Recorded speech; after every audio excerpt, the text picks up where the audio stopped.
We've got a ceasefire on massive life support, as the president put it, and a counter proposal that is totally unacceptable. What happens now? Well, Joe, when I was last with you, we said we're stuck. We're still Nothing's stuck. Changed. Nothing has changed. I think what has changed is that you now have the president ready to go to Beijing. And this is not what he wanted. He wanted this to be in the rearview mirror. He wanted to present strength. And now he comes in a weakened position asking Xi Jinping for help to get the Iranians to agree. I think what was important about this deal is, again, the Iranians are saying, we're not talking about this nuclear issue right now. We are talking about the issues that we want to talk about. And that's why you saw the president visibly angry today, because he just cannot get Iran to move on that front. So not a lot of movement diplomatically, but you have repeatedly told us, Heather, over the last number of weeks that you don't see that this conflict is going to have a military resolution ultimately. But is using a military option the only thing that at the very least could move the needle toward a diplomatic resolution? Kayleigh, it's going to depend on the military operation. And what the president likes to use is, strong from the air, what we call pinprick, to try to get the regime to move.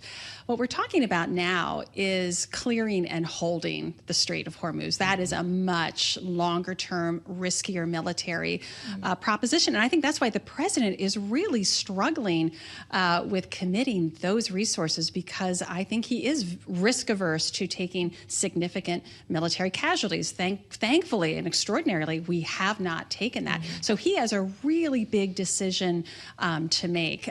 What has been also shocking is we really thought the market would help incentivize both sides. Iranian storage capacity, they'd have to shutter wells. We'd start to see the stock market and oil, and we're seeing extraordinary U.S. exports. We're seeing extraordinary stoppage of Chinese imports. That's what's stabilizing us. So the market hasn't shifted, and now it's really up to President Trump to see whether he's going to go all in, or we're going to go back to some smaller military operations to see if he can affect some change. We'd love to hear more of your thoughts about how the president will end his week in Beijing, because it's, yes, Iran, but also a lot more that he's going to be talking to President Xi about.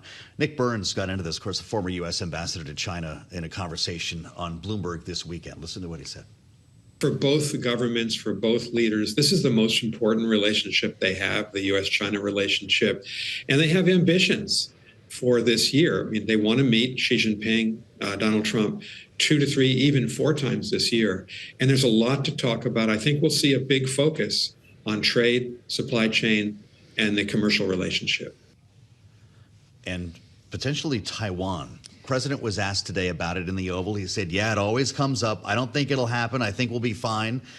Presumably referring to China retaking the island. He says he will discuss Taiwan weapons sales with President Xi. And that was a headline that crossed the terminal and got a lot of attention. So what could this lead to, particularly if he's looking for a deal with help with Iran? Yeah, I mean, China has been very clear. This is their number one topic for this conversation. Taiwan is. Taiwan is, absolutely.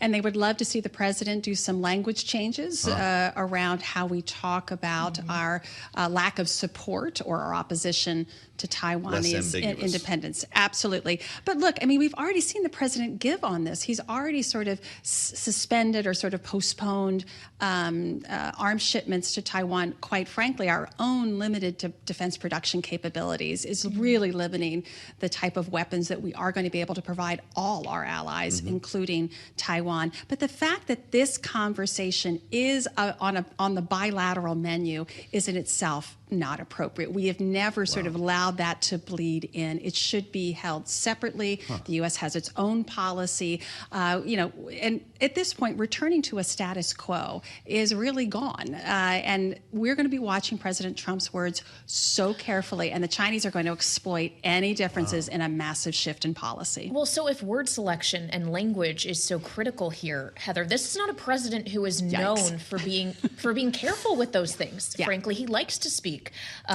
off the cuff. And I just wonder how quickly, even him saying something as an aside or not meaning for it to change U.S. policy stance, that you actually could see that happening or understood at least by the Chinese that way. Well, and in fairness, President Biden also made quite a few gaffes and changed policy, and his aides were very quick to wheel back on this. So we have seen this before.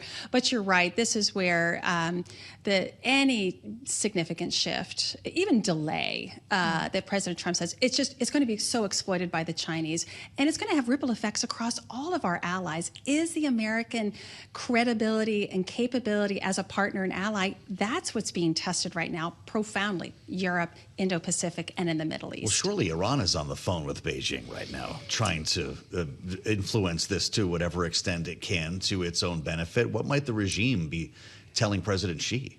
Well, it's been interesting because the Iranian foreign minister was in Beijing before they submitted their latest proposal. There didn't seem to me to be any pressure by Beijing to change or alter the Iranian proposal. You had senior Iranian officials again today say, we support China's 4-point plan. So they're trying to move away from, I think, the White House's 14-point plan or MOU, and they are saying that, China will be playing a shaping role. But China's stayed sort of on the sidelines here. They're waiting to see. They want the United States in a weakened position. Again, China believes its rise is unstoppable and America's decline is unstoppable. And they believe this is just another data point that supports their theory. And unfortunately, because the conflict has not resolved in any meaningful way, it really, in some ways, strengthens the Beijing's point of view here. In our final few moments here, Heather, I'd like to turn to another conflict that was at least on pause over this weekend between Russia and Ukraine. A 3-day ceasefire that President Trump announced at the end of last week that just so happened to overlap with Victory Day celebrations in Russia.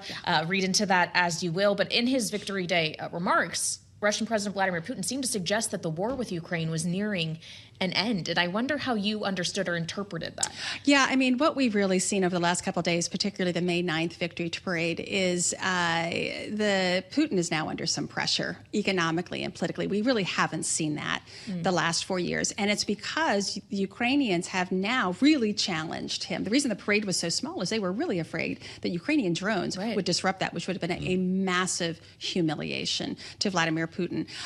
Because he's under pressure, there'll be Duma elections, not that these are elections, but it's a re-legitimization of his leadership.